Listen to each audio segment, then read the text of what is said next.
Nagpakat na ako ng buhok. Hair reveal in 3, 2, 1. Tchanan!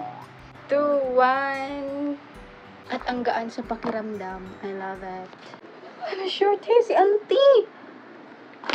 Ngayon lang ako nagka-experience na gantong klaseng hair. Charis, hindi parang ganito klaseng look. Kapag layer na ako dati, pero hindi ganito yung feeling. Feeler ka. Galing ako sa school kanina kasi schedule ko for ID. But, today is Saturday. Tapos sinabi nila na close na ang mga offices.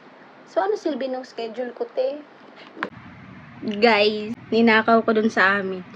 Naipamana sa akin. Kasi ayaw na ni Chelsea mag-cerelac. Puro kanin na lang siya. So, pass down to me. Good morning, y'all! Today is Monday. First day of school as a college student. Round 2. Yung first 10 nursing students na makakarating dun sa building, may free lanyard. Inagahan ko ng gising. Tapos, paalis na ako. Nandiyan na ako sa gate. Tapos nakita ko sa chat. 11 na kami. Malay ko bang pupunta sila dun ng alas 5. Akala ko alas 6 mag-open ang gate. Buti na lang, hindi ako nagpunta ng sobrang aga. Kasi, mas may maaga sa akin. Grabe kayo! Super early bird. Ano kayo?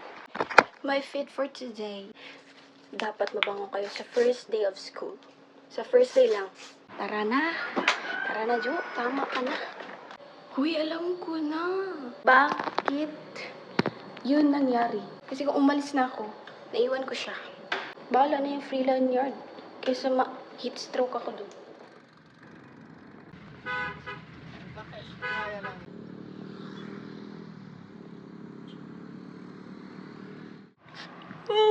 Sorry na agad, Jo. Hindi ako nakapag-video sa first day of school. Lolo ko, this is so betrayal. Pero ganito yun, guys. Story ko na lang. So, bumiyaya ako ng 6:30 a.m. Pagdating ko doon sa, di ba, double ride kasi ako. Pagdating ko doon sa second ride, hala, naka 20 minutes ako doon. Wala na. Talagang na-steam na kami doon ng mga kasama ko. Hanggang sa dumami kami, sobrang dami namin. Tapos doon ko lang na-realize, oh my God. Gato pala ka-traffic. Gato pala ka-punuan yung mga jeep. Pag totoong pasukan na. Totoo. Di ba pumasok na ako, nag-first day of school na ako doon sa isang school. Hindi pa kasi open yung mga ibang university noon. Oh my gosh, ngayon guys, halimaw yung dami ng mga tao.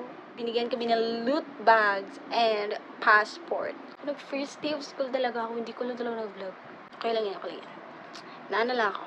Overwhelmed. Nawala sa utak ko. Siguro isa na sa reason din yung sobrang init. Like, ayoko na mag-atupag ng cellphone sa sobrang init.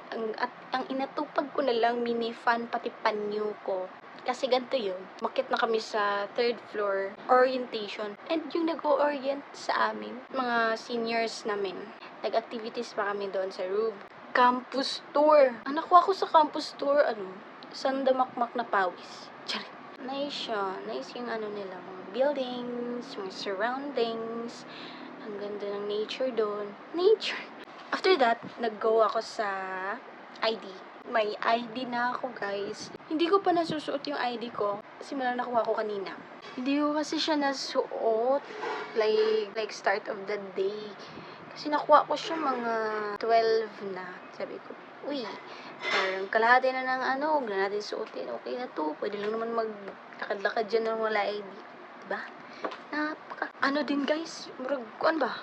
Kiwa kayo. Kiwa or OA lang jud. Let us witness the historic event. Nandito siya.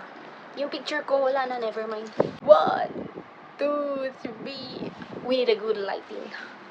1, 2, 3, go.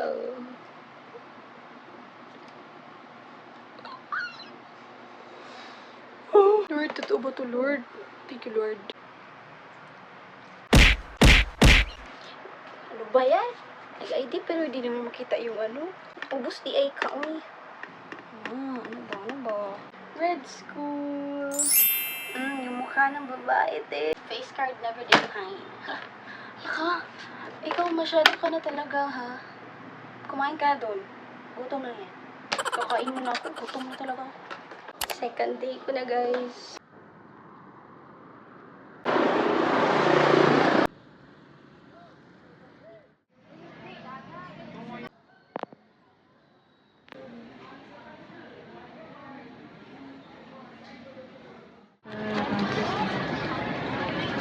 Hi! This is my classmate. Grabe nga nito yung college. Uy, malingkor. Katugaling kuan enrollment wala food. Wala?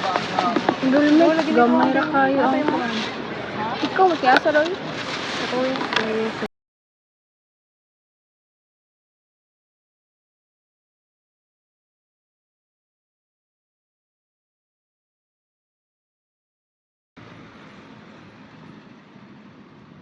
Hi guys! Nasa terminal ako ngayon. Papadala ko tong uniform ko. Diba? Ang layo ng pagtatahian ko ng uniform. Mamaya 5 pupunta ako ng school. Kasi may pasok ako.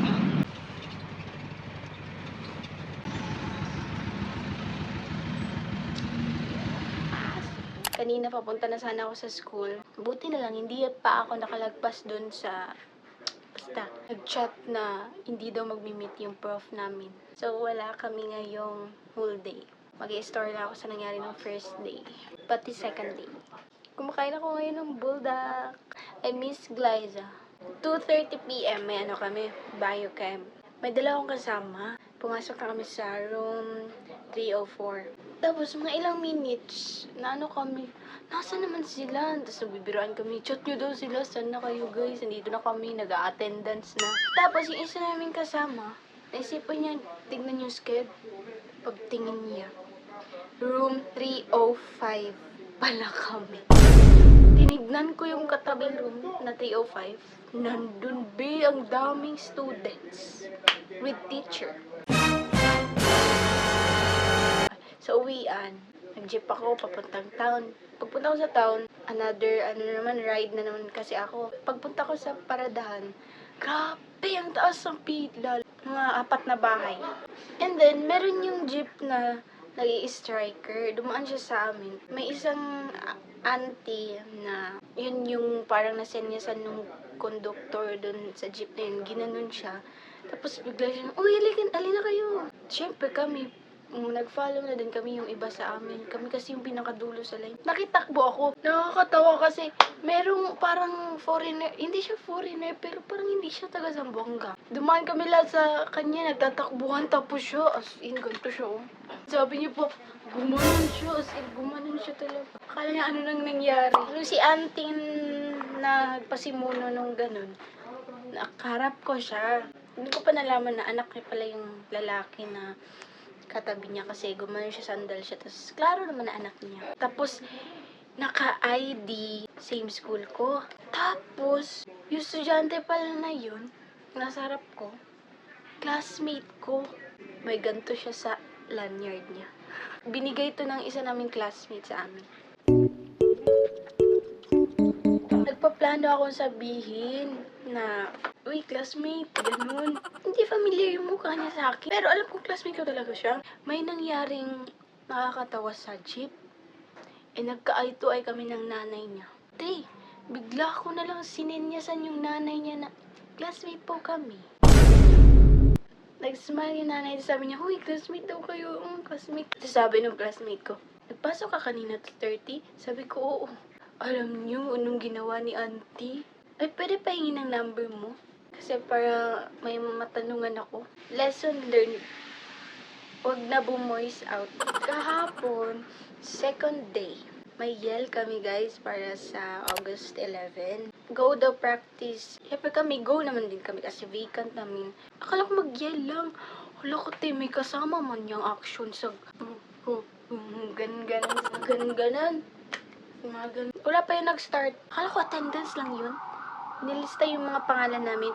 In the middle of the practice, sinabi na, etong mga nakalista dito, sasali na talaga to Yung sa first ng practice, sinabi na, kung saan yung position nyo ngayon, yan na yung position nyo sa final day sa performance day. Hindi Wala man akong balak po sumali dito. Patay. Tapos guys, kinagabihan nun, nakauwi na kami. May poll sa sa group chat namin. Sino yung mga final na mag-join sa Yale and hindi mga final na mag-join.